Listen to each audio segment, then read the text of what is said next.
인사드리겠습니다. 안녕하십니까? 네, 예산교회에서 교제하고 있는 안영채 형제입니다. 먼저 좀 양해의 말씀을 좀 드릴 게 있는데요. 예산교회가 건축 중에 있습니다. 그래서 제가 규모가 작은 교회이기 때문에 이제 현장에서 건축소장 일을 하면서 일을 보고 있어서 제가 이발이 안 돼 있어요. 그래서 단정치 못한 것에 대해서 좀 양해해 주시고, 그래서 현장에 또 있다 보니까 얼굴이 많이 그을려 있는데 제 이름이 형채인데 형채를 알아보지 못하더라도 좀 양해 부탁드리겠습니다. 기도하시겠습니다. 살아계시고 역사하시는 하나님, 오늘도 주님의 이름으로 이 모인 한자리에 주님을 만나고 주님의 성령의 역사를 기대합니다. 부족한 자의 입술을 가르쳐 주셔서 오직 주님의 능력과 성령의 역사만 있기를 간절히 바라고 원합니다. 중랑교회 형제 자매님들 복음만을 위해서 걸어가고 주의 복음을 전파하기 위해서 살아가고 있습니다. 때에 맞는 은혜와 축복을 주님이 주시기를 간절히 부탁드립니다. 이 교회가 날로 부흥이 되어 주님 보시기에 합당한 교회로 되어지기를 간절히 소망합니다. 오늘 이 시간 또 충계 수양회가 진행 중에 있습니다. 말씀을 듣는 모든 분들에게 구원이 임할 수 있도록 도와주시길 부탁드립니다. 저희를 죄에서 구원하여 주신 예수님 이름으로 기도드렸습니다. 아멘. 요한복음 11장을 보겠습니다.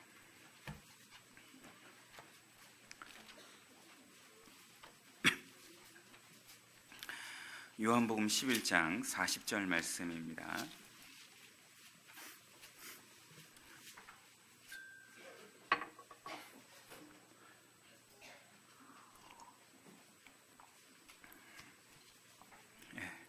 오늘 믿음의 선택이라는 주제로 함께 공부해 보도록 하겠습니다. 40절 말씀을 제가 읽어드리겠습니다. 예수께서 가라사대 내 말이 네가 믿으면 밑줄을 쳐볼까요? 하나님의 영광을 보리라. 40절 말씀을 같이 읽어보겠습니다. 예수께서 가라사대 내 말이 네가 믿으면 하나님의 영광을 보리라 하지 아니하느냐 하신대.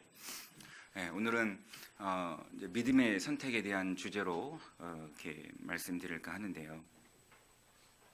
죄송합니다. 오늘은 제가 담임 목사 그 예산교회 설교하는 버릇이 있어서 처음 왔는데, 우리가 이 세상에 살아가면서 이성적인 선택, 상식적인 선택이라고 얘기할 수 있겠습니다. 그 다음에 오직 하나님의 말씀에 의지해서 선택하는 믿음의 선택이 있습니다. 상식적인 선택은 자연적인 거라고 얘기할 수 있고, 믿음의 선택은 초자연적이라 이렇게 얘기할 수 있을 겁니다. 예를 들어서 쉽게 얘기한다면 우리 여리고성을 점령했을 때 그 당시에 하나님께서 믿음의 내용을 어떻게 해주셨죠? 7바퀴를 돌고 마지막 날 나팔을 불어서 그러면은 성이 무너진다고 이렇게 말씀해 주셨습니다. 상식적으로 생각하면 이해가 안 되는 거예요. 상식적인 전쟁의 방식은 사다리를 놓고 타고 올라간다든지 그 성벽을 부순다든지, 이것이 전쟁의 상식적인 방법입니다. 그런데 하나님은 군중을 모아놓고 성 주위를 7일 동안 돌게 하고 마지막 날 나팔을 불면 하나님이 그 성을 무너지게 한다고 합니다. 이것을 이성적인 상식, 이성적인 사고력으로 이해하려고 하면 하나님이 우리에게 요구한 내용을 받아들일 수가 없습니다. 그런데 믿음의 선택을 하면 하나님께서 역사하심으로 그 여리고성이 무너지게 되죠. 그러나 상식적인 선택을 하면 책임은 본인이 져야 되는 거예요. 우리의 능력은 한계가 있습니다. 믿음의 선택을 우리가 오늘 배움으로 말미암아 우리 삶 주위에 상식적인 선택, 믿음의 선택이 있는데, 마땅히 그리스도인은 그 그리스도인의 인격은 바로 믿음의 선택을 하며 살아가야 된다는 것을 이 시간을 통해서 배워봤으면 좋겠습니다. 23절을 한번 보겠습니다. 예수께서 가라사대 네 오라비가 다시 살리라. 마리아에게 죽은 나사로가 다시 살 것을 얘기를 합니다. 34절 가라사대 그를 어디 두었느냐 가로되 주여 와서 보옵소서 하니 예수께서 눈물을 흘리시더라. 이에 유대인들이 말하되 보라 그를 어떻게 사랑하였는가 하며 그중 어떤 이는 말하되 소경의 눈을 뜨게 한 이 사람이 그 사람은 죽지 않게 할 수 없었더냐 하더라. 이에 예수께서 다시 속으로 통분히 여기시며 무덤에 가시니 무덤이 구리라 돌로 막혔거늘 예수께서 가라사대 돌을 옮겨 놓으라 하시니 그 죽은 자의 눈이 마르다가 가로되 같이 읽겠습니다. 주여 죽은 지가 사흘이 되었음에 벌써 냄새가 나나이다. 이미 죽은 지 3일이 넘었습니다. 마르다는 지금 상식적인 얘기를 하고 있죠. 하나님 앞에, 예수님 앞에 주님 죽은 지 3일이 넘어서 이미 썩는 냄새가 나는데 그 돌문 열어봤자 의미 없습니다. 마르다는 예수님의 능력, 하나님의 능력을 모르고 지극히 상식적인 얘기를 하고 있습니다. 그녀에게 필요한 것은 상식적인 내용이 아니라 바로 그 상식을 뛰어넘는 믿음이 필요했습니다. 우리의 삶은 상식을 논하고 있는 것이 아니라 우리의 삶은 바로 믿음의 선택. 내 생각으로는 도저히 이해가 되지 않지만 성경이 그런다면, 하나님 말씀이 그렇게 했다면 과감하게 그 믿음의 선택을 할 수 있는 그 내용이 필요한 겁니다. 이 마르다는 예수님 앞에서 믿음의 선택을 하지 못했어요. 상식적인 얘기를 했습니다. 여러분 한번 생각해 보세요. 우리 삶 가운데 혹시 하나님의 말씀에 순종하며 믿음의 선택을 하는 경우가 많은지, 아니면 내 생각, 내 고집, 상황에 따라서 내가 이해하는 대로 선택하며 살아가고 있지 않은지, 여러분의 삶이니까 여러분이 잘 아실 겁니다. 어떻게 말씀대로 다 순종하고 살아? 혹시 이렇게 얘기하고 계신 분이 있지 않은지 모르겠습니다. 그러나 성경, 하나님이 우리에게 요구하는 삶은 기록된 말씀대로 살아가는 것을 요구하고 있습니다. 그러면 우리가 믿음의 선택을 할 수 있는 이유가 있어야 될 거 아니에요. 믿음의 선택을 할 수 있는 이유는 크게 몇 가지가 있는데, 첫 번째는 하나님이 약속해 주신 거예요.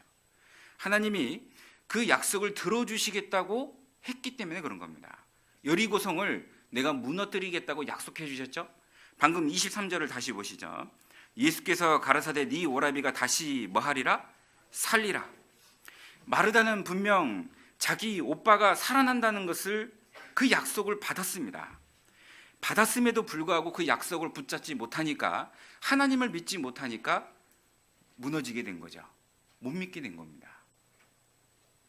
창세기 24장 여기 붙잡고요. 창세기 24장을 보겠습니다.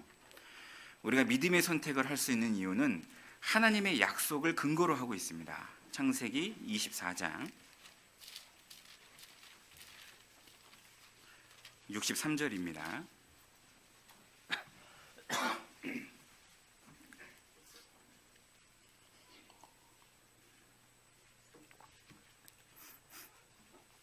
이삭이 저물 때에 들에 나가 묵상하다가 눈을 들어 봄에 약대들이 오더라. 이삭이 묵상을 하다가라는 표현이 나옵니다. 이삭이 하나님의 말씀을 묵상했겠죠. 이삭이 지금 자기와 결혼할 그 여자를 맞이하고 있습니다. 이삭이 결혼할 나이, 그 사람의 나이가 얼마인 줄 아세요? 40세입니다. 그 당시에 따지면 40살에 결혼한 거 좀 늦죠. 그러죠. 이삭이 40세에 비로소 결혼을 하게 되는데, 저는 이제 처음에 이 구원을 받고, 제가 95년도에 구원을 받았는데요. 보통 이제 성경을 창세기 궁금하잖아요. 그래서 읽어 나가는데 이 말씀이 좀 궁금했어요. 왜 이렇게 늦게 결혼을 했을까? 67절을 보면, 67절에 보면 이삭이 리브가를 인도하며 그 모친 사라의 장막으로 들이고 그를 취하여 아내를 삼고 사랑하였으니 이삭이 모친 상사 후의 위로를 얻었더라. 이 말씀을 근거로 하면 이삭이 결혼할 때 어머니가 죽었음을 알 수 있죠. 아버지는 살아계시고 어머님은 죽었음을 알 수 있습니다. 이삭은 아브라함의 나이 100세, 어머니의 나이가 몇 세죠? 90세 때 이삭이 태어나게 됩니다. 그래서 제 짧은 생각에 그때 처음 성경을 읽었을 때는 아브라함의 나이 100세, 그리고 그의 어머니 사라의 나이 90세 때 이삭이 출생을 한 겁니다. 그러니까 그렇게 늑동이를 낳으니까 얼마나 이쁘겠어요. 그래서 이 사라가 이삭을 붙잡고 결혼을 안 시켰나 보다. 제 짧은 생각에 그렇게 생각을 했었어요. 왜냐면은 저도 지금 큰애가 지금 중학교 2학년이고 중학교 3학년입니다. 그리고 둘째가 초등학교 6학년, 막둥이도 있습니다. 국가에 충성하고 있습니다. 지금 초등학교 1학년 들어갔어요. 근데 저희 자매도 저희 막둥이 그 남자아이인데 그 가끔 그러는 거예요. 이름이 유한이거든요. 유한아, 너는 커서 장가 가지 말고 엄마랑 살자, 그런 얘기 하는 거예요. 그래서 그런 모습 보면 이 엄마가 너무 이제 이삭 그 아이가 너무 귀하잖아요, 그죠? 그래서 품 안의 자식이라고 이렇게 자꾸 이렇게 비닐하우스 식으로 키우다 보니까 나이 40세 먹도록 장가를 보내지 않았나 보다. 그래서 하나님이 사라를 죽였나 보다, 이런 생각을 했어요. 왜냐하면 이삭이 장가를 가서 대를 이어서 번성을 해야 되는데 이 엄마가 이게 꾹 잡고 있으니까. 그래서 이게 제 짧은 생각입니다. 그때 청년 때 그렇게 생각을 했었는데 그 출애굽기에 보면 그런 내용도 있잖아요. 모세가 사명을 받고 나갔는데 하나님이 할례를 하라고 했어요. 근데 자기 아들을 할례를 못했죠. 그래서 하나님이 그 모세를 죽이려고 하니까 시보라가 어떻게 했어요? 급하게 자기 아들을 할례를 해버립니다. 그럼 그 아내가 모세에게 뭐라고 해요? 당신은 나의 피의 남편이라, 이렇게 얘기하죠. 그러니까 하나님 앞에 사명을 받은 자가 그 사명을 행하지 않을 때 하나님이 직접 개입하셔서 역사하는 경우가 있어요. 이삭이 나이가 40세인데 결혼을 못하고 있어요. 그러니까 하나님이 개입해서 사라를 먼저 죽였는. 보통 여자가 오래 더 살잖아요, 그죠? 남자보다. 중랑은 안 그러세요? 남자보다 보통 여자가 오래 살고, 성경도 남자보다 여자가 더 오래 사는데 사라가 먼저 죽은 거예요. 남편의 나이가 10살이 더 많음에도 불구하고 사라가 먼저 죽었어요. 그래서 그 생각을 해봤지만, 근데 성경이 뒷받침하고 있지 않죠? 그래서 그 생각을 이제 접었는데요. 근데 훗날 또 저희 자매가 제 막둥이한테 너는 엄마랑 같이 살자, 그 얘기 듣고 이 여자 위험한데, 그런 생각도 좀 해봤습니다. 아무튼 이제 중요한 것은 무엇을 얘기를 들으려고 하냐면, 자 보세요. 이삭이 나이 40세가 되도록 결혼을 못하고 있습니다. 그런데 그 이삭은 조급해하지 않았어요. 왜 그랬을까요? 63절을 다시 보겠습니다. 이삭이 저물 때 들에 나가 무엇을 했죠? 묵상하다가. 이삭이 무엇을 묵상했는지를 아셔야 됩니다. 당연히 하나님의 말씀을 묵상했겠죠. 아브라함은 하나님께 받은 약속들을 이삭에게, 자기 아들에게 유언처럼 얘기했을 겁니다. 이삭은 그 말씀을 그대로 받았을 겁니다. 하나님은 우리 족속으로 말미암아 축복을 받고, 그리고 우리 족속이 국가가 돼서 많은 자손들이 번성할 것을 알고 있었어요. 그 말씀을 묵상하고 있었기 때문에 나이 40세가 되도록 총각이었지만 마음이 조급하지 않은 거예요. 저는 이제 성남교회에서 전도사로 있다가 담임 목사 안수를 받고 전라남도 지도교회로 첫 담임 목회지로 나갔습니다. 그러고는 작년에 예산교회로 발령을 이렇게 받고 왔는데요. 성남에 있으면서 그 청년들 이렇게 결혼 중매를 좀 이렇게 하면서 청년들을 이렇게 보면서 조금 아쉬운 게 무엇이냐면, 우리 교단의 특성상 자매님들이 많아요, 그죠? 그리고 또 공부도 잘해요, 자매님들이. 그 비율이 자매님들이 많다 보니까 결혼에 대한 걱정들이 많아요. 근데 하나님이 주신 약속, 하나님이 분명히 하나님이 짝지어 주신 짝이 있다 그랬어요. 하나님이 짝지어 주신 짝이 있다고 그랬어요. 그 말씀을 믿는다면, 예수님이 직접 얘기하신 거예요. 이삭처럼 그 말씀을 묵상하고 있는 자라면 조급하지 않을 건데, 현실과 하나님의 말씀과 상반되는 거예요. 하나님은 하나님이 짝지어 주신 짝이 있다고 했음에도 불구하고 나이가 차 가는데 아직도 결혼 못한 내 현실에 조급하고 불투명한 미래 때문에 불안해하고 그런 부분 때문에 하나님을 의지하는 모습이 의지하지 못하는 모습이 나오는 겁니다. 믿음의 선택은 먼저는 하나님의 약속이 내게 어떻게 주어졌는지를 정확하게 알아야 됩니다. 이 말씀이 여러분의 말씀이고 이 말씀이 이제 내 것입니다. 그렇기 때문에 하나님의 말씀을 믿을 줄 알아야죠. 하나님이 내게 주신 약속을 믿을 줄 알아야 됩니다. 로마서 1장을 한번 보겠습니다.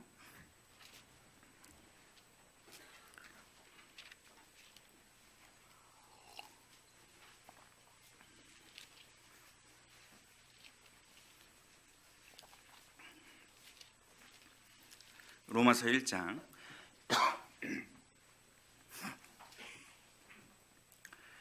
1절 예수 그리스도의 종 바울은 사도로부터 부르심을 받아 이 복음이 누구의 복음이라고 얘기하고 있죠? 하나님의 복음이에요. 왜요? 하나님께서 우리를 어떻게 구원해 주실지 계획하셨기 때문에 하나님의 복음입니다. 근데 이 복음이 9절에 보겠습니다. 9절 내가 그의 아들의 복음 안에서 이제 이 복음이 누구의 복음이래요? 예수님의 복음이래요. 왜냐하면 복음을 하나님이 계획하셨고 예수님이 그 복음을 성취하신 거예요. 십자가의 죽으심으로 말미암아 하나님의 뜻을 이루신 거죠. 그래서 이 복음이 이제 누구의 복음인 거죠? 예수님의 복음이 된 겁니다. 2장 로마서 2장을 보겠습니다. 16절 같이 읽겠습니다. 곧 내 복음의 이른 바와 같이 하나님이 예수 그리스도로 말미암아 사람들의 은밀한 것을 심판하시는 그날이라. 여기서 내 복음, 누구의 복음이라고 얘기하고 있죠? 내 복음, 바울 자신의 복음이래요. 바울 참 교만한 사람이네. 그게 아닙니다. 바울이 내 복음이라고 얘기한 것은 무엇이냐면 바울이 그 복음을 체험했다는 뜻입니다. 하나님이 계획하셨고 예수님이 성취한 그 복음을 사도 바울이 정확하게 믿었고 그 말씀이 이제는 내 복음이 된 겁니다.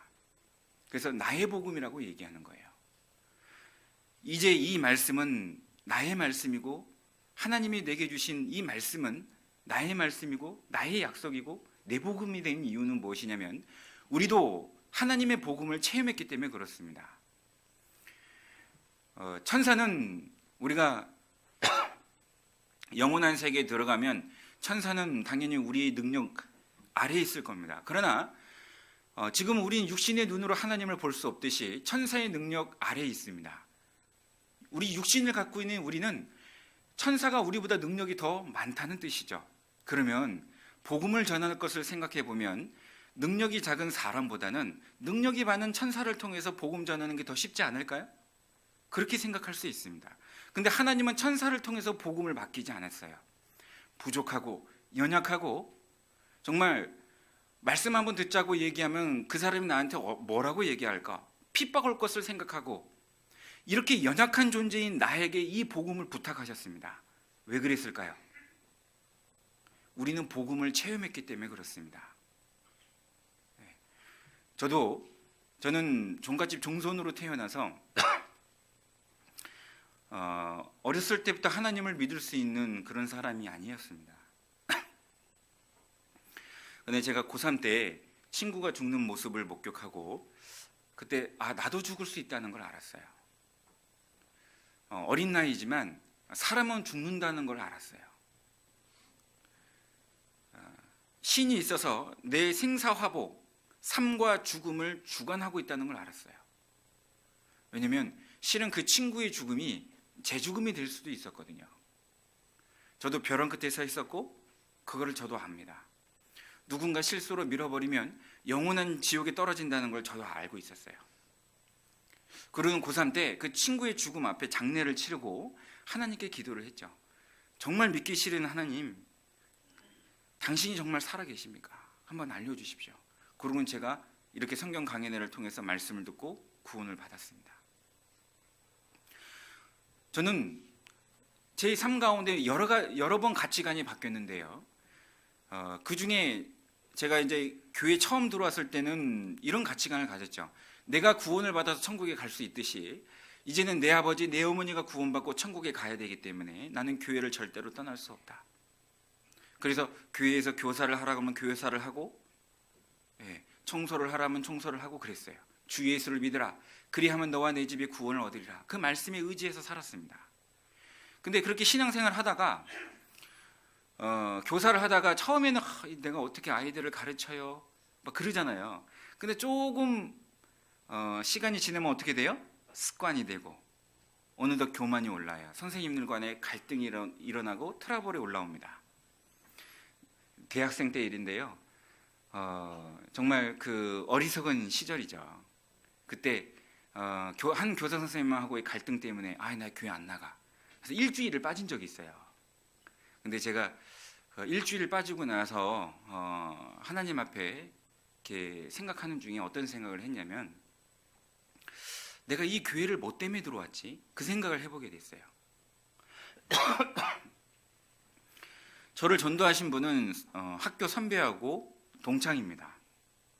고등학교 동창인데요. 제가 그분들 때문에 교회 들어온 게 아니에요.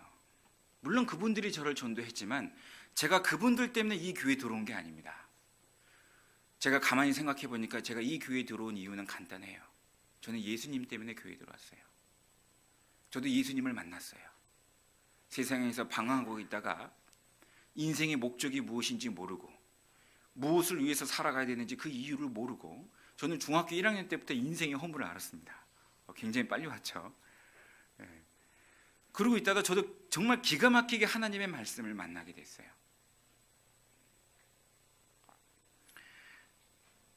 이제는 우리의 복음이 된 거고 내 복음이 된 겁니다. 여러분의 말씀입니다. 그 약속의 말씀이 믿음의 선택을 할 수 있도록 능히 우리 붙잡아 줄 수 있는 겁니다. 그래서 하나님이 짝지어 주신 짝이라는 것을, 하나님의 말씀을 믿는다면 우리 교회 안에 아무리 형제가 없다 할지라도 이방 결혼, 밖에서 세상적으로 멋진 남자 눈에 들어오지 않을 겁니다. 안 그래요? 근데 하나님의 약속을 모르기 때문에 믿음의 선택을 못하는 거예요. 우리가 믿음의 선택을 할 수 있는 두 번째 이유가 무엇이냐면, 이거는 잘 생각해 보셔야 됩니다. 책임이 누구에게 있는가를 생각해 보셔야 됩니다. 보세요. 믿음의 선택을 하면, 하나님의 말씀에 의지해서 믿음의 선택을 하면 그 책임은 누가 져줘요? 하나님이 져줘요. 그런데 고지고대로, 내 방식대로, 내 고집대로, 내 생각대로 선택을 하게 되면 그 책임은 누가 져야 돼요? 본인이 져야 되는 거예요. 그러면은 여러분이 선택해서, 여러분이 상식적으로 선택해서 여러분의 길을 갈 때 여러분이 그 모든 길을 다 감당하실 수 있겠어요? 여러분 잘 생각하셔야 돼요. 저는 믿음의 선택을 하는 이유가 그와 같았어요. 책임은 주님에게 있다. 그걸 알고 나니까 오히려 믿음의 선택이 더 쉬웠어요. 제가 구원을 받고 나서 저는 그렇게 공부하는 게 중요하지 않았어요. 부모님이 구원을 받아야 돼요. 왜냐면 제가 종갓집 종손이니까 저희 어머님과 제 동생은 뭐 쉽게, 제가 큰아들이니까. 근데 아버지가 안 돼요. 아버님이 이단 협착에 하시고 뭐 삼지창 들고 오시고 뭐 난리도 아니고 호적을 파내 어쩌네. 그래서 제가 뭐 무릎도 꿇어보고 장학금도 갖다 드려보고 다 해봤어요. 안 돼요. 그래서 결국 선택한 게 무엇이었냐면, 저희 아버님이 공무원을 하시다가, 그 당시에 공무원은 그렇게 월급이 많지 않잖아요. 지금 뭐 공무원 거기 들어가려고 난리인데, 공무원의 길을 접으시고 사업을 하신 거예요. 서울에서. 저는 고향이 서울입니다. 구로동입니다. 근데 그래서 아버님이 공무원을 원하시니까 내가 공무원을 해야 되겠다. 그래서 다니던 대학을 때려치면은 이거는 이제 덕이 안 될 것 같아서 일단 휴학을 하고 서울에 이제 신림동으로 왔습니다. 고시촌에 공부하러 왔어요. 그래서 제가 하나님께 기도를 했죠. 하나님, 제가 아버지 전도하러 왔습니다. 목적이 뭐죠? 아버지 전도예요. 그러냐, 주님, 제가 그리스도인이라 주일은 빠질 수 없고 제가 공부해야 되기 때문에 토요일은 못 가요. 청년의 교제 못 갑니다. 제가 이거 공무원 합격해서 아버지 전도 해야 되는데 어떻게 제가 지금 청년회 참석을, 누구 생각이에요? 본인 지 생각인 거예요. 그죠? 그래서 제가 조금 힘들 때는 청년회 교제 갔다가 대부분 안 갔어요. 근데 시험에 붙었습니다. 붙고 나서 그러면 그렇지, 역시 하나님께서는 내 기도를 들어, 이제 아버지 전도할 일만 남았군. 근데 면접에서 떨어진 거예요. 제가 딱 필기 붙고 나서 이제 필기 붙으면 이제 다 붙었을 거라고 생각했는데 면접에서 떨어진 저는 추후에 생각도 못했습니다. 그 면접에서 딱 떨어지고 나서 그때 제가 깨달은 것이 무엇이냐면은, 내가 목적지를 향해 달려갈 수는 있지만, 그러나 하나님이 주시지 않으면 내가 받을 수가 없구나. 이걸 그때 알았어요. 목적지를 향해 달려가니까 가까워지죠. 그죠? 목적지를 걸어놓고 열심히 달려가니까 목적지가 가까이 다가와 보입니다. 그러나 하나님이 그래 여기 있다 하고 네 손에 쥐어지지 않으면 내 것이 될 수 없다는 걸 그때 절실하게 알았어요. 이제 공무원이 되었다 이렇게 생각했는데 면접에서 떨어질지도 어떻게 알았겠어요. 그래서 그때 깨달은 게 무엇이었냐면은, 정상적인 신앙생활, 다시 대학을 복학을 하고 직장 생활을 하고 결혼을 하고, 지금 중학교 3학년인 그 큰 딸이 있는데 그 아이가 태어났을 때 저희 아버님이 말씀을 듣고 구원을 받았어요. 제가 구원받은 지 9년 만에 구원을 받으셨습니다. 그때 제가 깨달은 1년 동안 공무원 준비하면서 마지막에 깨달은 건 무엇이었냐면, 하나님의 말씀대로 내가 선택하고 살아가면 그 뒷감당은 주님이 해주시는구나. 책임은 주님이 져주시는구나. 아무리 어렵고 상식적으로 주님 어떻게 이 일을 말씀대로 이걸 선택하라고 합니까? 예를 들어서입니다. 오해하지 마시고, 예를 들어서 갈라디아에서 보면 네가 선을 베풀을 때 믿음의 가정들에게 먼저 하라는 표현이 나옵니다. 예를 들어서 집에 정수기를 하나 놔야 돼요. 근데 우리 교회에 정수기 하시는 분이 있어. 그러면은 그 말씀에 의지해서 믿음의 가정들에게 선을 베푸는 게 좋잖아요. 근데 세상 상식은 뭐라 그래요? 야, 아는 사람들이 더 해. 차라리 모르는 사람한테 해. 이게 세상 상식인 거예요. 근데 우리는 말씀에 의지해서 믿음의 가정들에게 먼저 선을 베풀라는 그 말씀을 의지해서 그 자매님 또는 그 형제님한테 정수기를 놨다고 쳐보죠. 예를 들어서 그 형제 자매님들한테 속았어요. 그때 내가 믿는 사람 아는 사람들이 더 한다고 그냥 모르는 사람한테 할 걸. 그렇게 후회할 필요 없어요. 왜요? 책임은 누가 져주셔요? 하나님이 져주셔요. 만약 나는 믿음을 선택을 했는데 손해를 봤다면 하나님의 그 손해보는 거 그 이상으로 하나님이 도와주실 겁니다. 안 그러겠습니까?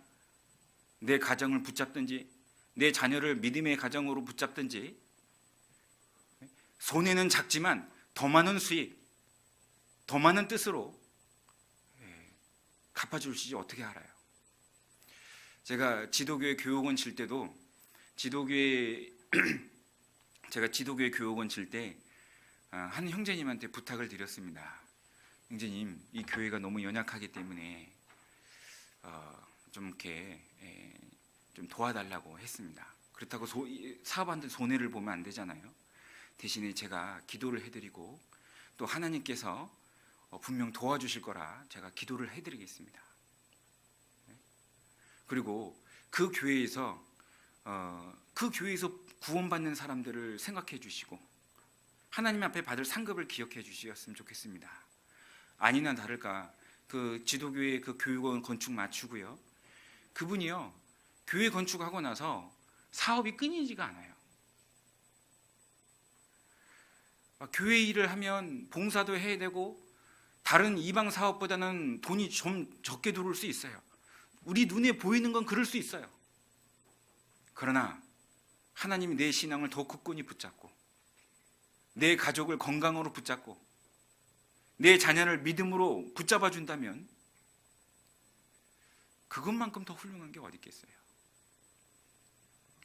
믿음의 선택은 책임이 주님께 있다는 걸 아셔야만 됩니다. 그러면 믿음의 선택은 쉬워집니다. 제가 95년도부터 교회학교 교사를 해왔는데요. 교사를 해오면서 우리 학부모 분들에게도 부탁을 드립니다. 우리 부모들이 돈을 열심히 모아서 훗날 자녀들에게 주죠? 저는 줄 거 없습니다. 근데 여러분 잘 생각해 보세요. 내가 모아서 그 자녀들에게 얼마나 줄 수 있겠어요? 부모가 자녀에게 줄 수 있는 것은 한계가 있어요.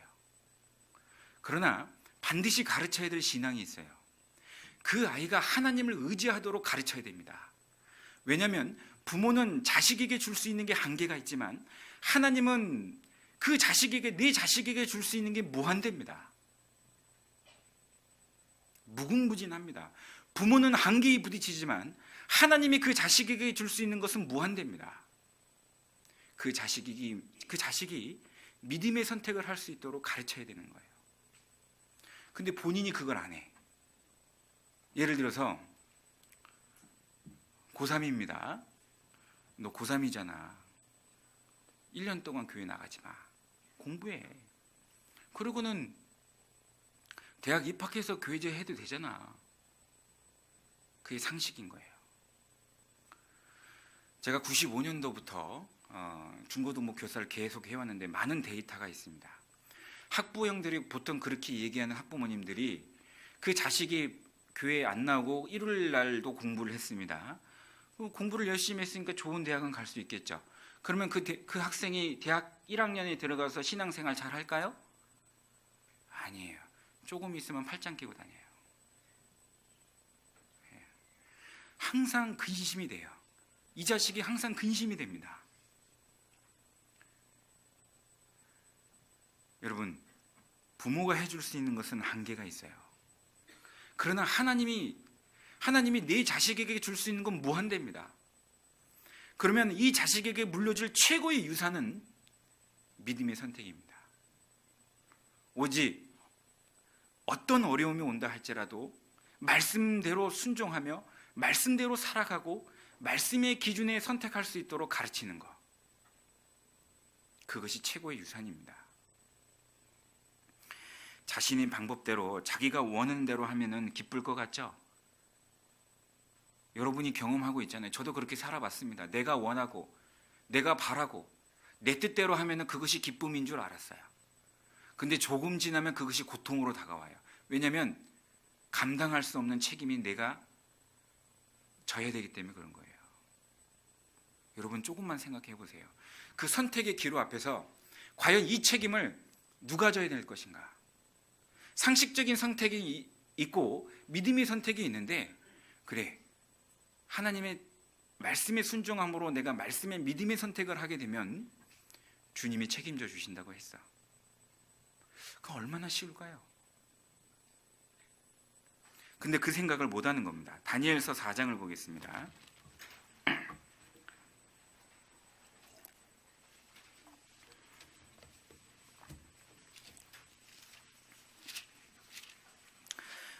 다니엘서 4장 10절.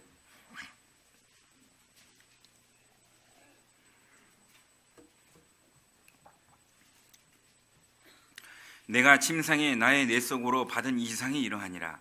내가 본즉 땅의 중앙에 한 나무가 있는데 그 고가 높더니 그 나무가 자라서 견고하여지고 그 고는 하늘에 닿았으니 땅에서도 보이겠고 그 잎사귀는 아름답고 그 열매는 많아서 만민의 식물이 될 만하고 짐승들이 그 그늘에 있으며 공중에 나는 새는 그 가지에서 깃들이고 무릇 혈기 있는 자가 거기서 식물을 얻더라. 자, 이 내용이 어떤 내용이냐면 느부갓네살의 왕의 말년 통치 기간에 받은 꿈입니다. 하나님께서 느부갓네살 왕이 다니엘의 전도로 느부갓네살 왕이 하나님을 믿게 됐죠. 이방인이지만 다니엘의 전도로 그 왕이 하나님을 믿게 됩니다. 그래서 느부갓네살 왕이 누리는 그 영화가 얼마나 큰지를 설명하고 있는데, 한 9절에 보면 10절이죠. 10절에 보면 내 침상에서 나의 내 속에서 받은 이상에 이러하니 땅 중앙에서 한 나무가 있어요. 저 여기 보실까요? 땅 중앙에 한 나무가 아주 높은 나무가 있는데 잎사귀도 풍성하고 열매도 많아요. 그러면서 그 잎사귀의 그늘에서 쉬는 짐승들도 있고 그 열매를 통해서 먹는 짐승들도 있고 새들이 거기에 깃들고, 즉 느부갓네살 왕이 하나님께 순종함으로 말미암아 자기만 은혜를 받는 것이 아니라 느부갓네살 왕을 통해서 여러 사람들이 은혜 받을 것이 얘기되고 있죠. 나 한 사람의 순종으로 말미암아 누리는 복이 많습니다. 내가 하나님 앞에 순종하면 자식들이 잘 될 것이라는 예언이 성경에 있죠. 내가 하나님 앞에 불순종하면 하나님은 요한계시록에 보면 그 자식을 죽이리라는 예언도 있습니다. 말씀도 있습니다. 내가 하나님 앞에 내가 순종했는데 내 가정이 편안하고 하나님이 은혜 아래 두십니다. 저는 개인적으로만 생각했어요. 물론 저는 하나님의 은혜로만 살아간다는 걸 믿었습니다. 구원받고 나서 지금까지 제가 받은 모든 것은 하나님의 은혜로만 받은 것을 제가 믿습니다. 제가 구원받을 당시 벼랑 끝에 서 있다가 친구의 죽음 앞에서 구원받았다고 했죠. 저는 그게 너무나도 감사가 되는 거예요. 왜냐하면 오늘 밤이라도 내 호흡을 걷어갈 수 있는 것이 하나님이란 걸 알아요. 교만해지지 말자. 오늘 밤이라도 죽을 수 있는 게 너다. 죽음 앞에서, 그 죽음의 벼랑 끝에서 서본 경험이 있어서 저는 하나님 앞에 정말 감사가 돼요. 하나님이 오늘이라도 은혜를 끊을 수 있다는 걸 믿습니다. 그런데 저는 그 은혜가 저 개인적으로만 국한시킨 거죠. 근데 이 다니엘서 4장을 보면 그게 아니라는 걸 알았어요. 한 사람이 하나님 앞에 순종하면 그 사람으로 말미암아 은혜를 함께 받는 사람들이 굉장히 많아요. 그러니까 하나님 앞에 교만하시면 안 되죠.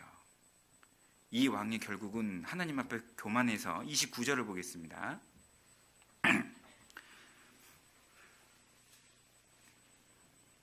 27절, 그런즉 왕이여 나의 가난한 것을 받으시고 회개하라는 뜻입니다. 다니엘이 회개하라고 얘기를 합니다. 그런데 29절에 보면 12달이 지난 후에 내가 바벨론 궁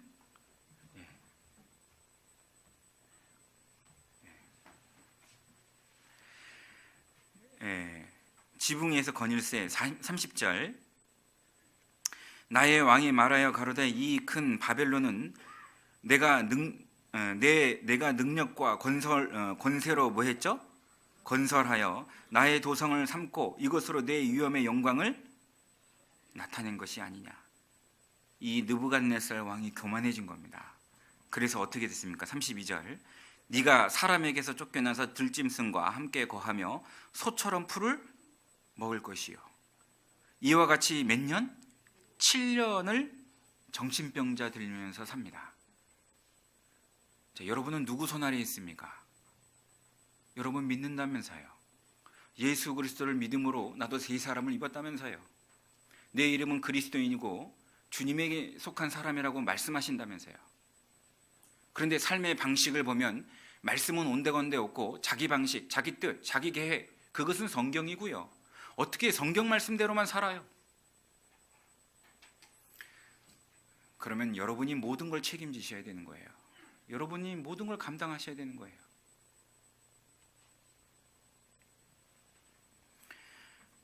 우리는 그리스도인입니다. 믿음의 선택을 하며 살아가는 그리스도인입니다. 하나님이 여러분 편이라는 것을 잊지 마시기 바랍니다. 그러면 이제 그런 질문을 드려요. 제가 이제 우리가 믿음의 선택을 할 수 있는 이유가 뭐라고요? 약속이 있다. 두 번째는 책임을 누가 져주신다? 하나님이 져주신다. 그렇기 때문에 우리는 믿음의 선택을 할 수 있다. 이렇게 이제 얘기를 하게 되면, 그러면 그 약속해 주신 말씀과 책임을 져주신다는 그 하나님을 어떻게 믿냐 이거. 그렇게 얘기하면 그분은 하나님 자체에 대해서 의심을 하시는 분이죠. 근데 저는 항상 그 말씀 앞에 그 하나님의 인격을 생각합니다. 하나님의 인격은 100% 선이다. 나에게 있어서 가장 진실하신 분, 거짓말이 없으신 분, 하나님의 인격은 100% 선하신 분이기 때문에 나에게 주신 약속이 거짓말이 될 수 없으며 그분의 책임도 회피하지 않는다는 걸 믿는 거예요. 로마서 3장을 보겠습니다.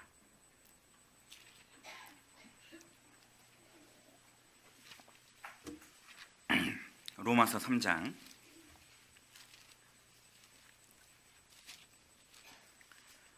4절. 그럴 수 없느니라. 사람은 다 뭐 되죠? 거짓되되 오직 하나님은 참되시다 할지어다. 우리가 왜 구원의 의심을 할까? 하나님의 인격을 제대로 알지 못하기 때문에 그런 겁니다. 왜 하나님의 약속을 의심을 할까? 왜 하나님의 능력을 의심할까? 하나님의 인격은 100% 선이라는 걸 모르기 때문에 그렇습니다. 여러분, 믿음은 이와 같은 겁니다. 지나가는 사람이 10만 원만 빌려달래요. 여러분, 빌려줄 수 있어요? 왜요? 나는 그가 누구인지 몰라요. 그게 믿음인 거예요. 근데 어머니가 10만 원 빌려달래요. 빌려줘요, 안 빌려줘요? 빨리 얘기해야 돼요. 그 부모님 옆에 계시면. 빌려줘요, 안 빌려줘요? 빌려줘요. 누구인지를 아는 거예요.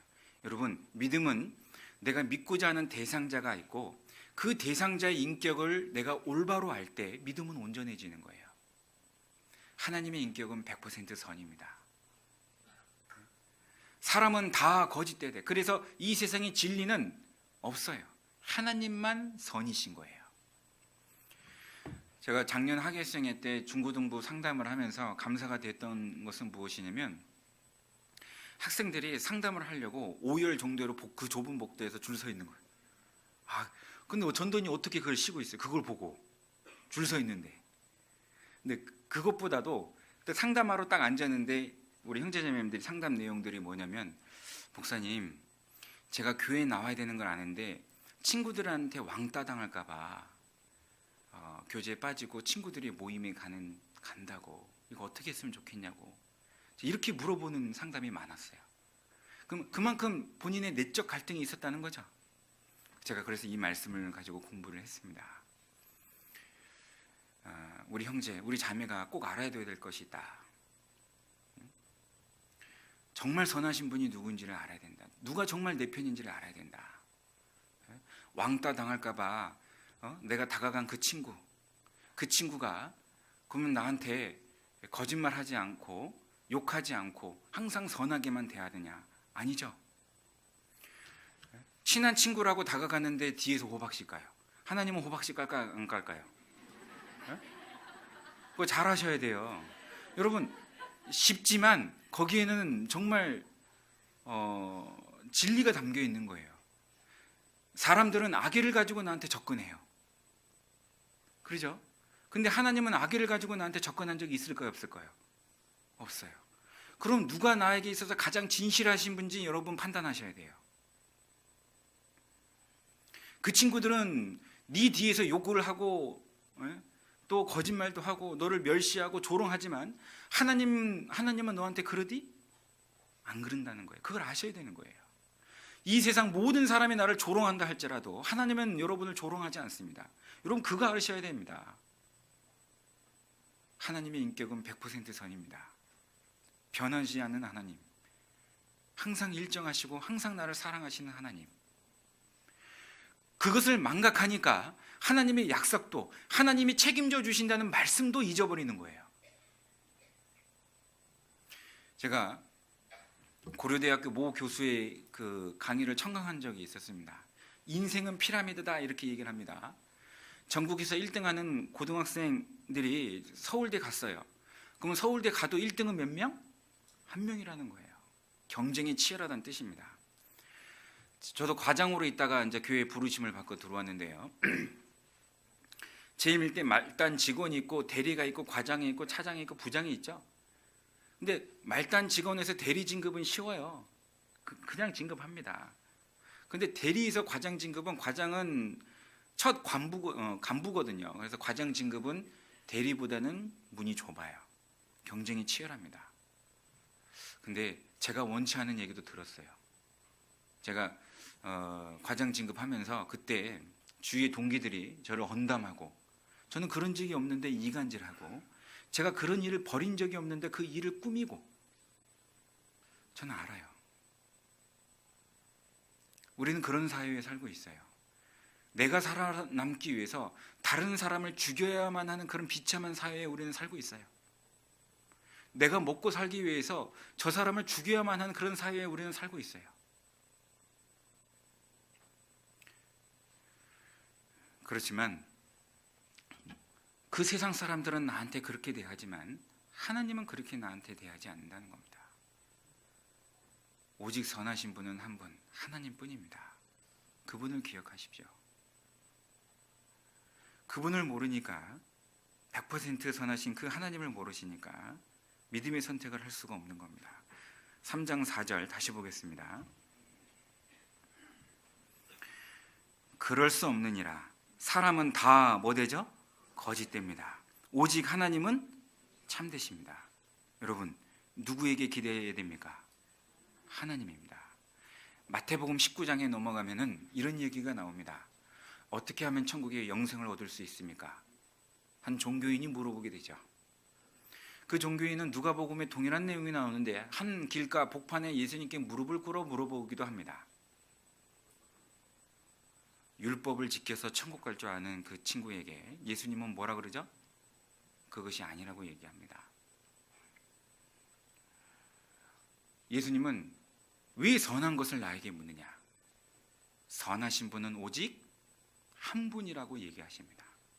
이 세상에 100% 선하신 분은 오직 한 분, 내가 믿는 하나님입니다. 우리는 그래서 믿었어요.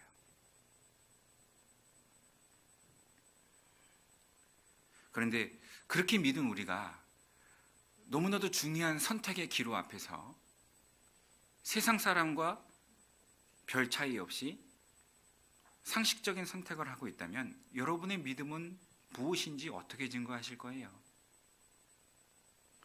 요한복음 11장 다시 넘어가겠습니다.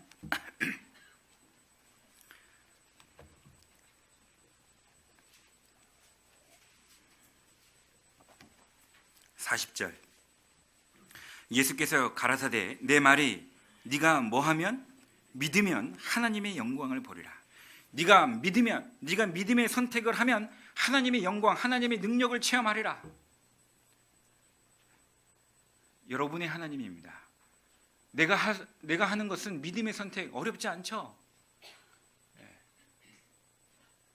아무리 바쁜 일이 있어도 하나님의 말씀 앞으로 이 시간에 믿음의 선택을 하고 이 자리에 앉았다면 그 모든 일은 주님이 다 감당해 주실 겁니다. 저는 이미 그 공무원 시험 준비 때 그걸 알았다고 했죠. 주님이 주셔야 내 것이 된다는 걸 알았어요. 직장도 그랬어요. 제가 직장에 들어갔을 때 안사원이 이제 들어왔다고 이제 회식을 했습니다. 회식을 했는데 부장이 저한테 술을 따는 거예요. 그래서 그럼 그리스도인은 어떻게 믿음의 선택을 해야 돼요? 제가 믿는 사람이라 못 먹습니다. 당연히 믿음의 선택은 그거죠. 근데 많은 유혹이 와요. 요거 한 잔만 먹어. 저기 내가 알고 있는 목사도 먹던데 그 목사는 가짜죠 뭐. 반 잔만 먹어. 근데 야, 너 이거 먹으면 너 초고속 승진 내가 보장해 줄게. 필요 없어요. 안 먹어요. 그날 뭐 회식장 난리 났죠. 분위기 쎄하고 뭐 상 뒤집어 엎고 같이 입사한 동기들이 난리가 난 거예요. 제 내일 아침에 이제 책상 없어. 책상 없기는 아무 일 없어요. 믿음의 선택을 하십시오. 마태복음 13장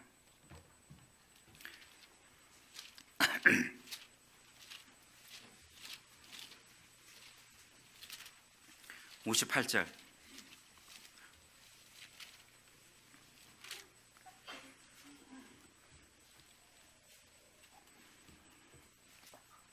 같이 읽겠습니다.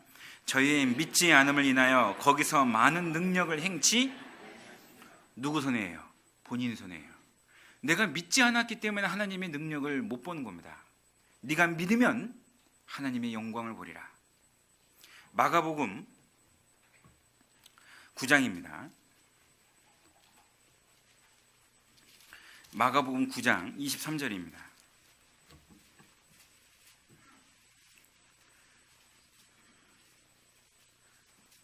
같이 읽겠습니다. 예수께서 이르시되 할 수 있거든이 무슨 말이냐? 믿는 자에게는 능치 못할 일이 없느니라 하시니. 저는 이 처음에 성경을 읽을 때 이 말이 너무 부담감이 다가왔죠.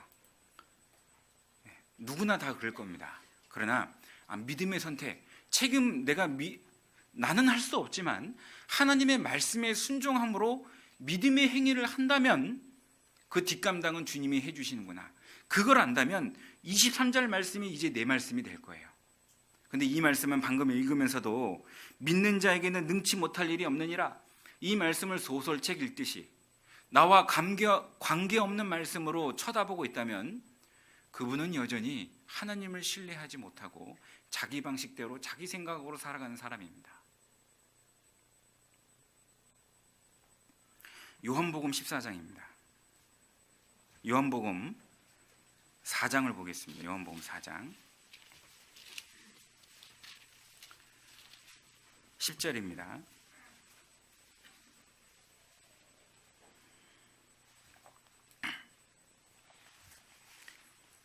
예수께서 대답하여 가라사대 네가 만일 하나님의 선물과 또 내게 물 좀 달라 하는 이가 밑줄을 쳐보세요. 누구인 줄 알았다면. 같이 읽겠습니다. 네가 그에게 구해야 했을 것이요 그가 생수를 내게 주었으리라.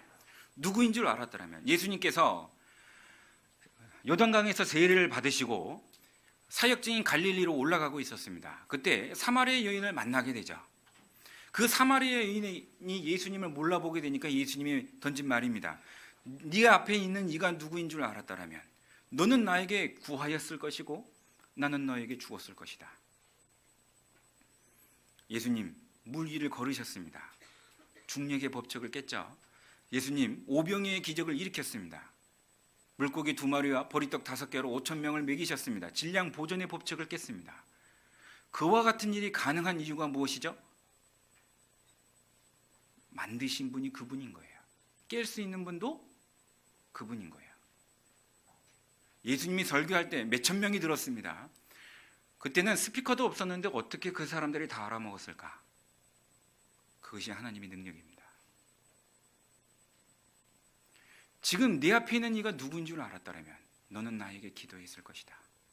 내가 믿고 있는 하나님이 누구인 줄 인정하신다면 여러분은 아무리 힘들어도 기도할 것이고 하나님은 들어주셨을 겁니다. 네가 믿으면 하나님의 영광을 보리라. 믿지 않음으로 하나님의 능력을 볼 수 없는, 믿는다고 하면서 불쌍한 사람처럼 살아가는 인생. 예수님을 믿는다고 하면서 하나님의 능력을 체험하지 못하는 인생. 우리의 삶은 그렇게 되면 안 됩니다. 제가 성남에 전도사로 있을 때 여기도 물론 대형 병원들이 많죠.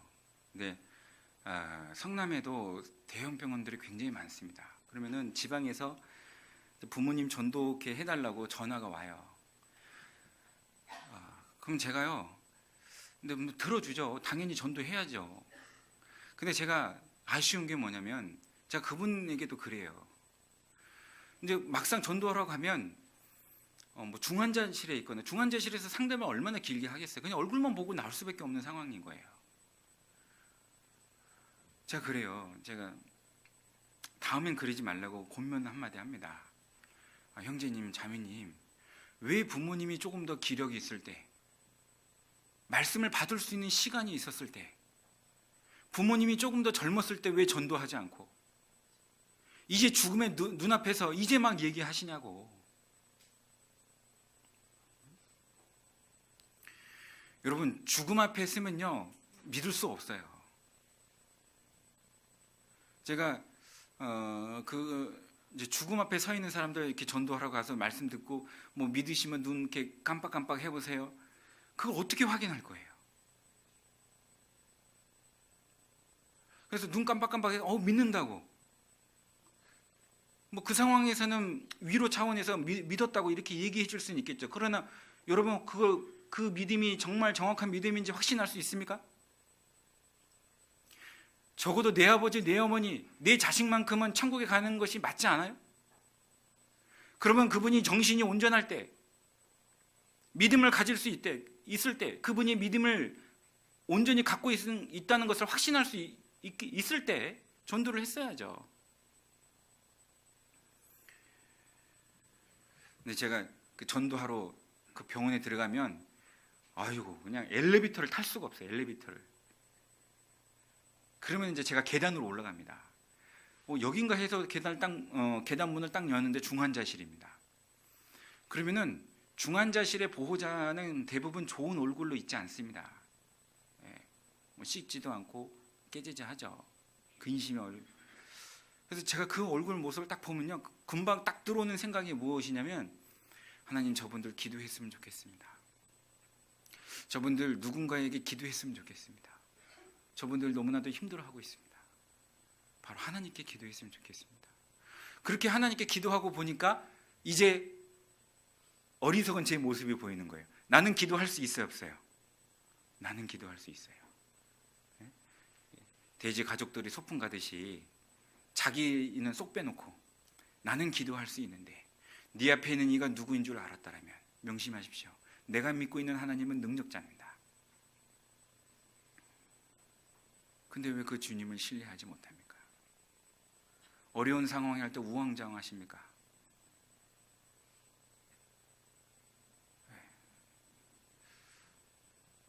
기도하세요. 10절 예수께서 대답하여 가라사대 네가 만일 하나님의 선물과 또 내게 물 좀 달라 하는 이가 누구인 줄 알았다라면 네가 그에게 구하였을 것이고 그가 생수를 내게 주었으리라. 여러분이 구하지 않는 이유는 간단합니다. 누구인 줄 알았다라면 하나님을 신뢰하지 않는 100% 선하신 하나님을 바라보지 않는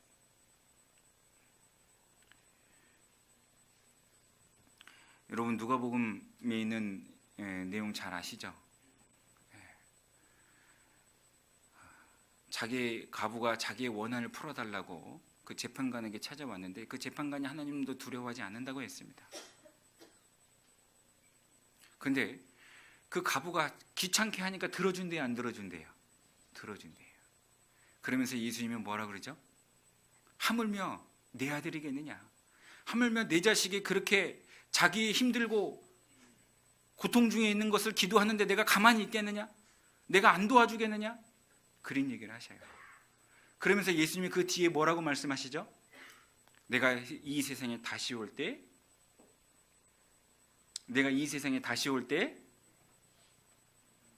믿음을 보겠느냐? 무슨 뜻입니까?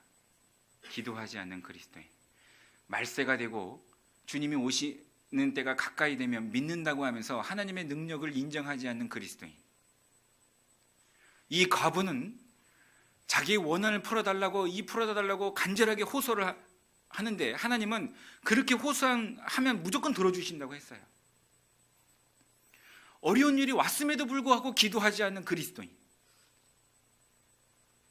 말세가 되면 그런 사람들이 많이 있을 것이다. 내가 이 세상에 다시 올 때에 믿음을 보겠느냐? 기도하지 않는 그리스도인. 교회는 열심히 나오는데 기도하지 않아요. 기도할 내용이 있는데요. 하루에 딱 3번 밥 먹을 때.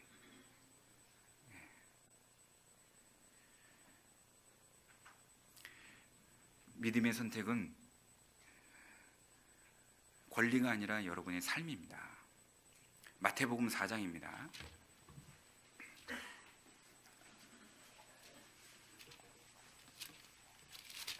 2절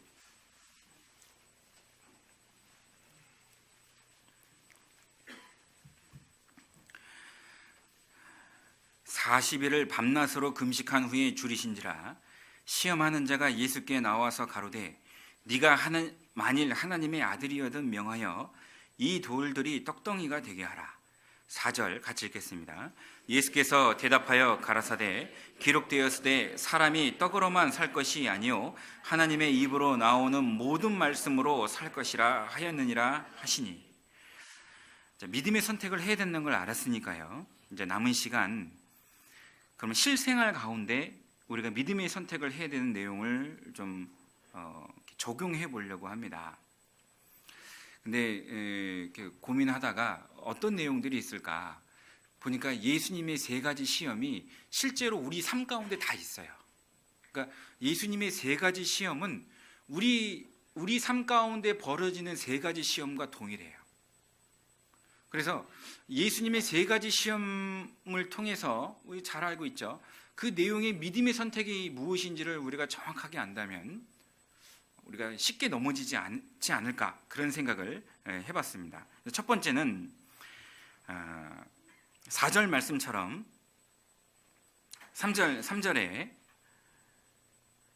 후반부입니다. 하나님의 아들이여든 명하여 이 돌들이 뭐가 되게 하라? 떡덩이가 되게 하라. 이렇게 얘기합니다. 이 첫 번째 시험은 무엇이죠? 눈앞에 있는 현실 문제를 먼저 해결해라. 신앙보다는 그러고는 종교로 둔갑해버리죠. 신앙은 우리의 삶인 거예요. 그런데 어려운 일이 오면은 그건 종교 행위로 치부해버린 거죠. 그래서 어려운 일, 먹고 사는 문제부터 해결해라. 이게 우리에게 주어진 첫 번째 시험입니다. 부부가 결혼을 하면 남녀가 결혼을 하면 부부 생활이라는 또 다른 생활이 주어지듯이 이 부부 생활은 해도 되고 안 해도 되는 게 아니라 내게 주어진 또 다른 삶인 거예요. 내가 구원을 받으면 해도 되고 안 해도 되는 신앙생활이 아니라 이게 이제 내게 주어진 또 다른 삶인 겁니다. 그런데 현실적으로 어려움이 다가오게 되면 신앙생활은 2차로 밀리고 현실 문제, 먹고 사는 문제에만 급급하게 된다는 거죠. 야, 내가 지금 오늘 먹을 밥도 없다. 그런데 무슨 교회를 나가냐? 극단적으로 얘기하면 그런 겁니다. 그러면서 사단이 이렇게 얘기하죠. 3절 후반부에 우리에게 뭐라고 얘기해요? 네가 하나님의 아들이거든. 사단의 이 거짓 속삭임 중에 속삭임이 뭐냐면, 야, 네가 하나님 믿는 사람이라면서, 너 하나님의 자녀라면서, 근데 왜 네 삶은 이렇게 구질구질하냐? 참 그리스도인이 구질구질하다. 야, 너 꼬라지 보니까 하나님 자녀 아닌 것 같다. 이게 사단의 유혹이죠. 쉽게 말하면 이런 거예요. 마태복음 27장을 볼까요? 쉬운 예가 이런 겁니다. 우리도 이러면 안 되는데 마태복음 27장 38절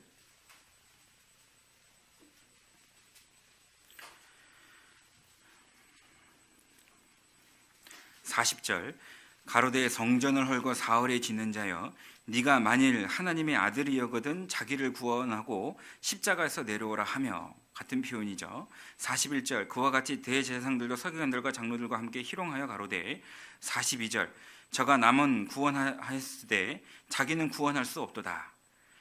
같이 읽겠습니다. 저가 이스라엘의 왕으로다. 지금 십자가에서 내려올지어다. 그러면 우리가 믿음의 선택을 하지 못하고 헷갈리고 하는 기복신앙이 무엇이냐면 십자가에 내려오라. 그러면 내가 믿겠노라. 기복신앙이죠. 내가 교회 나가서 하나님 내 자식 좋은 대학 가고 내가 교회 나가서 회사 일이 잘 풀리고 내가 교회 나가서 건강에 허락하면 신앙생활 잘할게요. 십자가에서 내려오라. 그리하면 믿겠노라. 요거 헷갈리시면 안 돼요. 사단이 그렇게 우리에게 요구하셔요. 네가 하나님의 아들이여거든 이 돌들을 떡덩이가 되게 해라. 주님, 제가 신앙생활 이렇게 하니까 주님 채워주세요. 물론 온전한 신앙생활하고 하나님을 믿는 구석이 있고 주님께 책임이 있기 때문에 그렇게 의도로 한 것이라면 물어본 것이라면 뭐 관계는 없겠어요. 그런데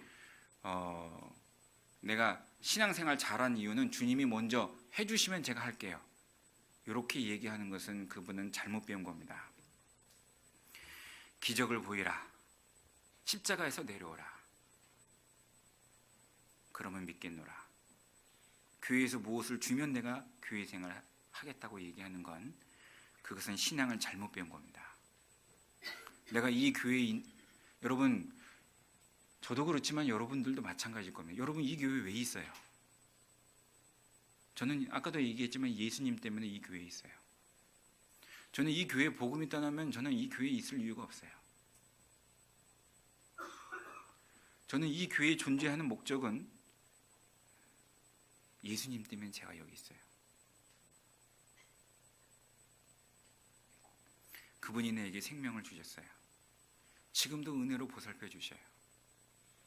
그래서 교회에 있어요. 다른 이유 아니에요. 그런데 교회가 나한테 해준 게 뭐가 있냐고? 여러분에게 생명 주셨잖아요. 지금도 은혜로 보살피고 있잖아요.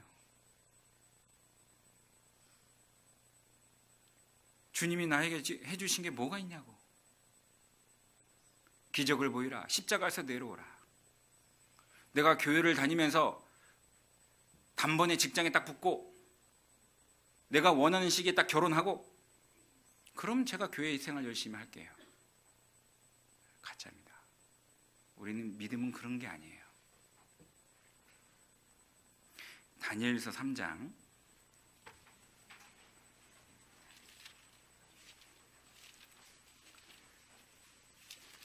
18절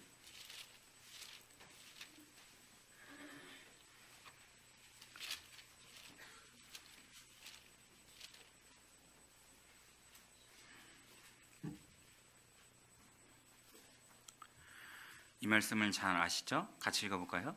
그리 아니하실지라도 왕이여 우리가 왕의 신들을 섬기지 아니하고 왕의 세우신 금신상에 절하지도 아니할 줄을 아옵소서. 그리 아니하실지라도 이게 신앙인 거예요. 이 다니엘의 세 친구는 극렬히 타는 풀무불 가운데 서 있습니다. 그들은 주님이 건져주실 것을 믿고 있습니다. 그러나 건져주지 아니하실지라도 주님을 배반하지 아니하는 게 신앙인 겁니다. 신앙은 기복신앙이 아닙니다. 신앙은 하나님이 어떠한 상황, 어떠한 결과를 주더라도 하나님의 인격은 100% 선이기 때문에 믿는 거예요. 하나님의 인격이 100% 선이라는 걸 믿으면 징계도 받을 수 있어요. 하나님은 아기를 가지고 나를 때린 게 아니라는 걸 믿기 때문에 그래요. 저도 세 아이를 키우지만 감정이 복받쳐서 아이를 때릴 때도 있어요. 제가 부인하지 못합니다. 그러나 하나님의 인격은 100% 선입니다. 그가 나에게 징계하셨다면 그분의 인격은 100% 선이기 때문에 그 징계를 받을 수 있습니다. 왜요? 하나님은 조금도 악의를 가지고 나를 때리지 않으셔요. 그러면 어떠한 상황이든 어떠한 결과든 그분을 믿고 맡길 수가 있어요. 그리 아니하실지라도. 그게 신앙인 겁니다. 여러분, 기복신앙은 주님이 해주시면 제가 교회 나오고 교회 나가도 달라진 게 없대요.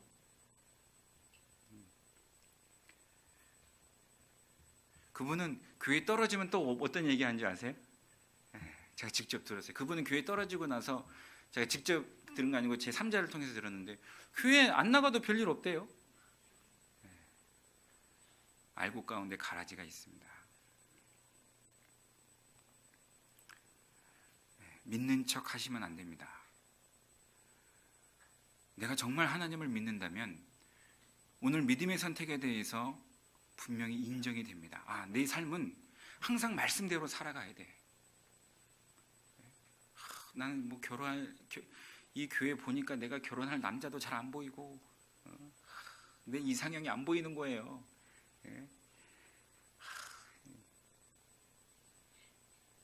그러시면 안 됩니다. 우리 1620년도에 추수감사절이 나온 이후 잘 아시죠? 이 청교도들이 이제 뉴 잉글랜드에 정착을 하기까지 많은 어려움들이 있었어요. 오는 가운데 배를 타고 오는 가운데 그 배 안에서 질병으로 많은 사람들이 죽고, 근데 뉴 잉글랜드에 도착하면서 포기하지 않고 씨를 뿌려서 첫 수확을 거둔 거예요. 그러면서 그들이 하나님께 기도를 드리고 감사를 드렸어요. 많은 사람들이 질병으로 죽고 어려웠지만 감사를 드렸어요. 그게 신앙이라는 겁니다. 이게 추수감사절의 그 시작이지 않습니까? 여러분, 우리 신앙은 내가 육체가 강해서 그 육체로 시험을 극복하는 게 아니라, 우리는 연약하지만 나보다 강하신 그 주님께서 극복해 주시는 것을 믿고 살아가는 게 신앙인 거예요. 우리는 육체의 한계에 항상 부딪히잖아요. 저도 그래요. 지금 건축소장으로 하고 이렇게 일을 이렇게 한다고 했잖아요. 그러면요, 막 어려운 일이 막 부딪혀요. 그러면은 다음에는 안 하고 싶다. 주님, 안 하고 싶은, 육신적으로 육신의 한계에 부딪히면 안 하고 싶은 생각이 들어요. 그러나 제가 지금도 계속 기도하고 있는 것이 무엇이냐, 주님, 이게 주님의 뜻이고 이게 복음을 위한 길이라면, 예산교회가 더 나은 복음을 전하고 예산교회가 더욱 복음을 전할 수 있도록 이것이 필요한 길이라면 제가 하겠습니다. 도와주십시오. 그러니까 우리가 육체의 강인함으로 어려운 환경을 극복한다는 것은 그건 세상 사람인 거예요. 우리의 신앙은 그게 아니라 주님을 의지하면서 아무리 어렵다 할지라도 성경에 기록된 말씀대로 순종하면서 살아가는 거예요. 오늘 저녁에 먹을 것이 없어요. 그러나 주님이 오늘 교회로 불러야 나를 가는 거예요. 마태복음 6장에 기록되어 있죠. 너희는 먼저 그의 나라와 그의 의를 구하라. 그리하면 이 모든 것을 너희에게 더하시리라. 그 말씀을 믿으셔야 됩니다. 잠언 3장을 한번 보겠습니다.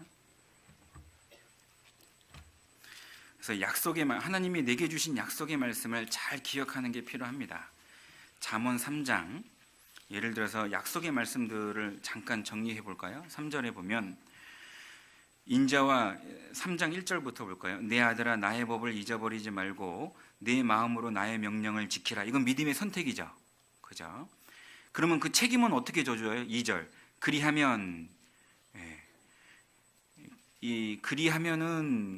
그리하면은 뒤에는 약속의 말씀이고, 그리하면 앞에는 믿음의 행위입니다. 그것이 너로 뭐하며 장수하여 많은 해를 누리게 하며 무엇을 주시죠? 하나님이 평강을 주셔요. 3절. 인자와 진리로 내게서 떠나지 않게 하고 그것을 내 목에 매며 내 마음판에 새겨라. 이게 믿음의 선택이죠. 그리하면 하나님과 하나님 앞에 은총과 기중이 여김을 받으리라. 저는 사회생활 하면서 이 3절과 4절 말씀을 꼭 기억했어요. 이거를 잊지 않기 위해서 출근할 때도 일부러 봤어요. 내가 하나님 앞 믿음의 선택은 사람 앞에 잘 보이는 게 아니라, 내가 하나님 앞에 잘 보이면 세상 사람들, 하나님뿐만 아니라 내가 하나님께 잘 보였으니까 하나님이 물론 나에게 잘해 주시겠죠. 그것뿐만 아니라 4절에 뭐라 되어 있어요? 사람과 하나님과 사람 앞에서 은총, 은혜 은자 사랑총입니다. 은혜와 사랑과 기중이 여김을 받으리라. 내가 회사에 출근해서도 부하 직원들한테 존경을 받고, 또 상사분들에게도 존경을 받고 귀하게 여김을 받는 것은 그들에게 아부를 잘해서 사과 한 상자 보내서 그런 것이 아니라, 내가 믿음의 선택을 할 때 하나님의 그 환경을 만들어 주시는구나. 명심하셔야 됩니다. 5절. 너희는 마음을 다하여 여호와를 의리하고 내 명체를 의지하지 말라. 6절 같이 읽겠습니다. 너는 범사에 그를 인정하라. 그리하면 내 길을 지도하시는 믿음의 선택은 뭐예요? 5절. 너는 마음을 다하여 여호와를 의리하고. 제가 이제 이 말씀을 묵상하다가 마음을 다하여, 이게 뭘까? 마음을 다하여 주님을 의뢰하고, 주님, 이게 마음을 다하여 주님을 의지한다는 게 뭘까요?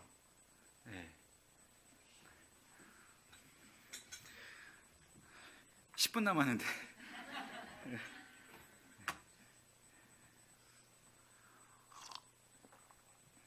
왔습니다. 예. 그래서 주님, 이게 마음을 다하여 주님을 의지하는 게 뭘까요? 이렇게 물어본 적이 있었어요. 그때 제가 그때 깨달은 게 뭐였냐면은, 오늘 믿음의 선택이니까 이제 마음을 다하여 주님을 의지하는 게 이런 겁니다. A라는 선택이 있고 B라는 선택이 있는데, 이제 잘 몰라서 기도하고 또 말씀을 읽는 가운데 잘 선택은 몰라서 이제 전도인을 찾아가서 이런 상황에서 어떻게 해야 됩니까? 라고 물어볼 수 있겠죠. 그래서 전도인이 이렇게 지시를 했다면, 혹 전도인이 잘못 지시해도 하나님이 그 뒷감당은 하나님이 책임져 주십니다. 그러니까 전도인이 지시할 때는 하나님이 지시해 주신 걸 알고 그 믿음을 가지고 가셔야 되는 거예요. 아니, 전도인도 사람인데 잘못 판단을, 그거는 전도인 보고 간 거예요. 저에게는 아무런 능력이 없습니다. 저는 항상 그렇게 생각합니다. 저는 하나님의 말씀을 대변했을 뿐이지 저에게는 아무런 능력이 없어요. 그래서 저도 상담할 때는 정말 성경적으로 상담해 주려고 노력을 하는데요. 아무튼 전도인이 B라는 선택을 하라고 했어요. 그러면은 B라는 선택을 하고 나서 A라는 선택을 하지 못하는 후회를 하면 안 돼. 이게 마음을 다하여 주님을 의지하는 거예요. 전도인과 상담을 해갖고 B라는 선택을 딱 해놓고 A를 자꾸 만지작거리는 거예요. 네, 저렇게 했어도 되지 않았나? 제가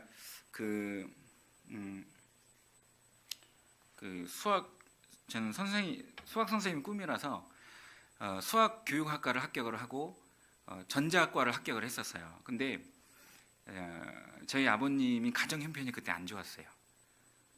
근데 전자과는 국립대고 수학교육학과는 사립대인데 입학금이 2.5배 차이가 나는 거예요. 그래서 제가 이걸 이제 전도인하고 좀 상의를 했어요. 그랬더니 전자과 가래요.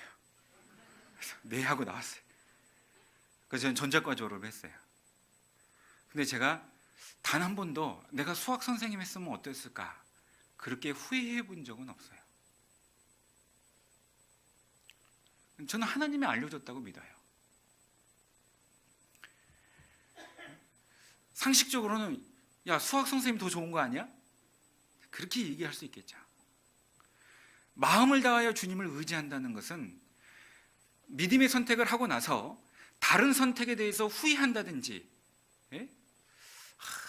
이걸 했었으면 어땠을까, 그런 여운을 남겨두지 마세요. 그것이 바로 5절 말씀 다시 보면, 너는 마음을 다하여 여호와를 의뢰하는 겁니다. 7절 스스로 지혜롭게 여기지 말지어다.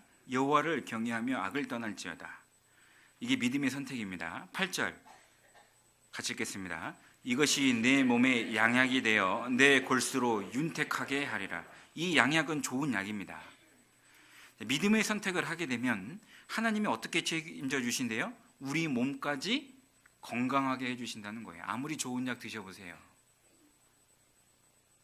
오늘 한 끼 라면을 먹는다 할지라도 물을 포도주로 바꾸신 그 예수님을 믿으세요. 오늘 한 끼 라면을 먹어서 좋은 영양소가 없다 할지라도 물을 포도주로 만드신 그 하나님, 내가 정말 주님을 섬기고 주님을 사랑하고 주님을 위해서 걸어가는데 조금 오늘 좀 궁핍해요. 그러나 그 라면을 정말 소고기를 먹는 것보다 더 좋은 영양가로 바꾸실 분이 누구예요? 네, 주님인 거예요. 그걸 믿으셔야 돼요. 그게 바로 믿음의 내용입니다. 그래서 약속을 잘 기억하셔야 돼요. 믿음의 선택은 저도 항상 흔들릴 수 있었지만 흔들리지 않았던 것 중에 하나가 바로 하나님의 약속의 말씀이에요. 잘 정리할 필요성이 있어요. 약속의 말씀을. 아브라함이 가졌던 약속의 말씀이 몇 가지 안 되죠. 그죠? 이삭이 가졌던 약속의 말씀도 몇 가지 안 돼요. 그러나 그들도 하나님의 약속을 믿고 흔들리지 않았어요. 하나님이 우리에게 주신 약속의 말씀은요, 여기에 굉장히 무궁무진합니다. 주 예수를 믿으라. 내가 믿음의 행위를 온전히 지킨다면 너와 내 집이 구원을 얻으리라.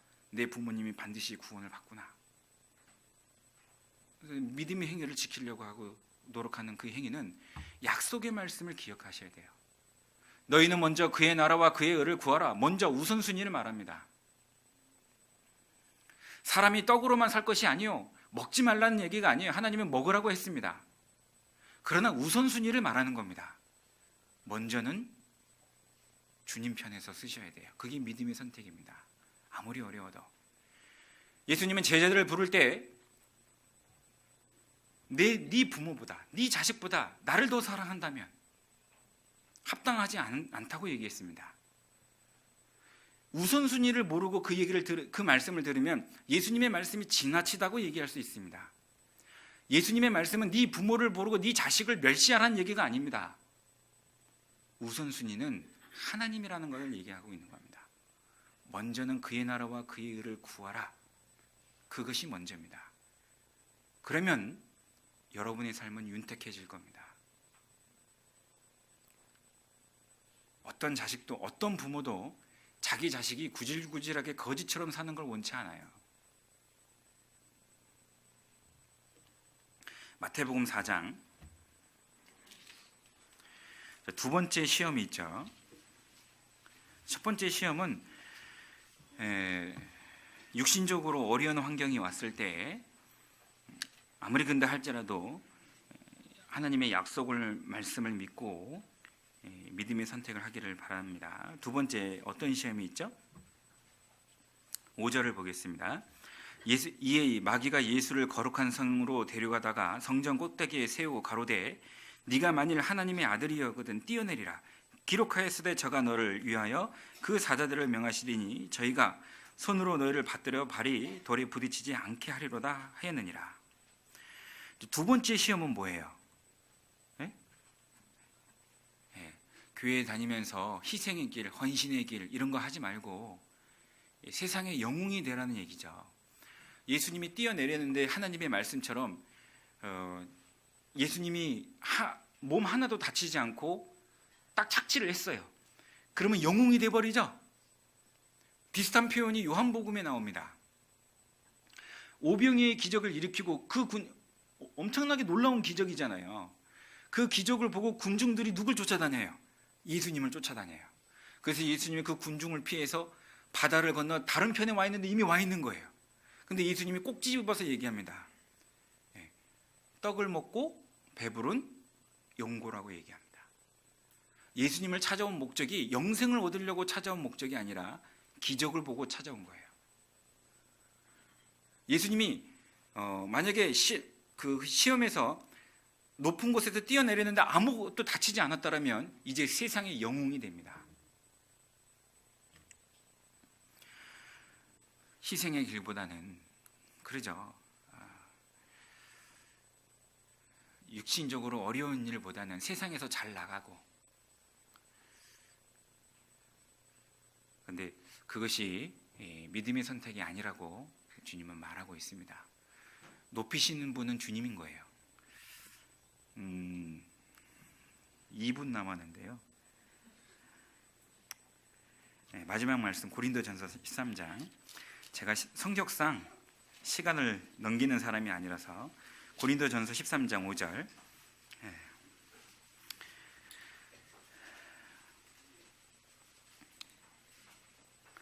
무례히 행치 아니하며 자기의 유익을 구치 아니하며 성내지 아니하며, 같이 읽겠습니다. 악한 것을 생각지. 그리스도 믿음의 선택은 세상이 아무리 좋아 본다 할지라도 하나님이 노하면 악한 것은 생각지 아니하며, 이게 믿음의 선택인 겁니다. 그 뒤는 이제 공부한 걸로 치고요. 우리 요한복음 11장 정리하고 마치겠습니다. 요한복음 11장 40절. 그 뒤에 또 하나의 시험도 있고 하는데 이제 배운 걸로 하겠습니다. 11장 40절. 같이 읽겠습니다. 예수께서 가라사대 내 말이 네가 믿으면 하나님의 영광을 보리라 하지 아니하였느냐 하신대. 예수님이 그 마르다에게 권면하고 있습니다. 예수님의 권면은 여러분의 권면도 됩니다. 자, 이 말씀을 그냥 들으시면 안 되고 지금 나에게 주신 권면의 말씀으로 받아들이셔야 됩니다. 네가 믿으면 너는 분명 하나님의 능력을 보리라. 지금 나에게 주어진 권면입니다. 내가 믿지 않았기 때문에 얻지 못하는 것들이 많지 않습니까? 믿음의 선택, 그것은 강요가 아니라 이제 내 신앙의 전부입니다. 주님의 말씀대로 살아간다고 고백도 하고 복음을 위해서 살아간다고 고백도 했습니다. 그런데 그 사소한 선택의 앞에서 상식적인 선택과 믿음의 선택이 있는데 왜 거기서 갈등을 하죠? 올해 저기 이제 월드컵이 있죠? 월드컵 본다고 교회 늦게 나오고 그럴 분 없겠죠. 사소한 것에 실패하는 경우가 있어요. 여러분 그러시면 안 돼요. 오늘은 그 상식적인 선택이 아니라 믿음의 선택을 말씀드리는데 두 가지 이유가 있다고 했습니다. 우리가 믿음의 선택을 할 수 있는 첫 번째 이유는 내게 주어진 뭐가 있어요? 약속이 있어요. 너희는 먼저 그의 나라와 그의 의를 구하라. 믿음의 행위를 먼저 그렇게 하는 이유는 그 뒤에 약속은 뭐예요? 그리하면 이 모든 것을 너희에게 더하시리라. 믿음을 가지세요. 두 번째, 믿음의 선택을 할 수 있는 두 번째 이유, 내가 믿음의 선택을 했을 때 책임은 누가 져주신다? 하나님이 져주신다. 그러나 고지고대로도 본인이 선택하면 책임은 누가 감당해야 돼요? 여러분이 감당해야 돼요. 감당하실 수 있으면 해보세요. 그러나 정말 고통과 쓴 눈물을 흘리게 될 겁니다. 기도하시겠습니다. 살아계시고 역사하시는 하나님 감사합니다. 오늘 저에게 말씀으로 보여주시고 말씀으로 다가와 주심에 감사를 드립니다. 우리 중랑교회 성도님들 언제나 주님만을 위해 살아가고 있습니다. 흔들리지 않는 믿음, 항상 믿음의 선택만을 할 수 있는 그 믿음을 주시기를 부탁드립니다. 저희를 죄에서 구원하여 주신 예수님 이름으로 기도드렸습니다. 아멘. 찬송가 434장 하시겠습니다.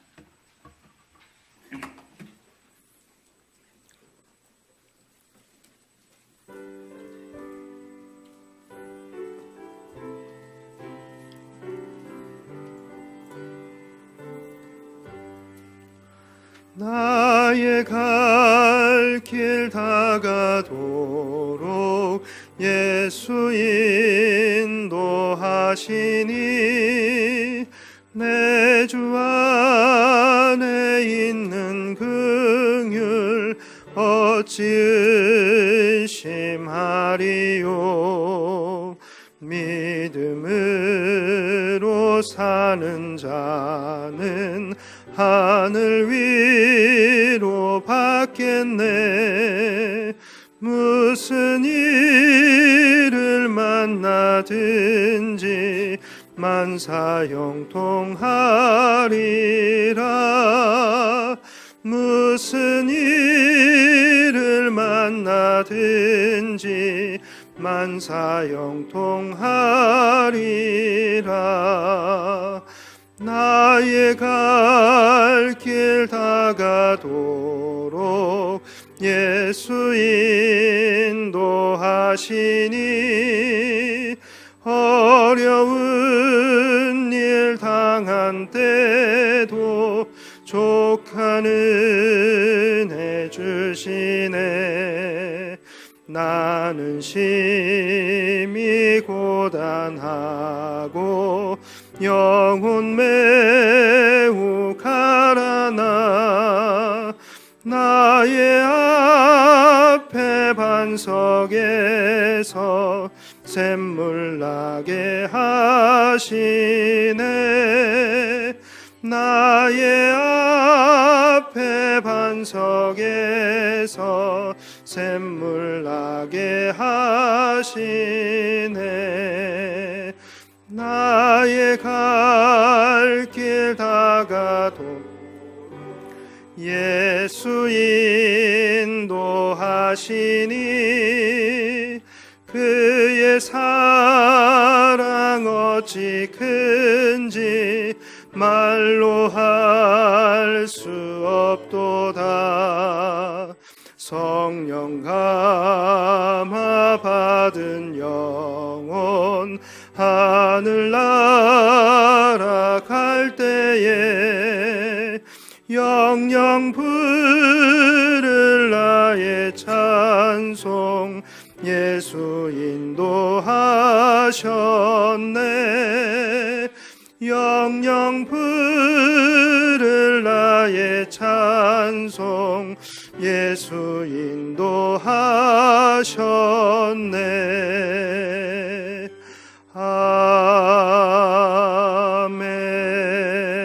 아멘. 예, 봉사회장님 강고 있으시겠습니다.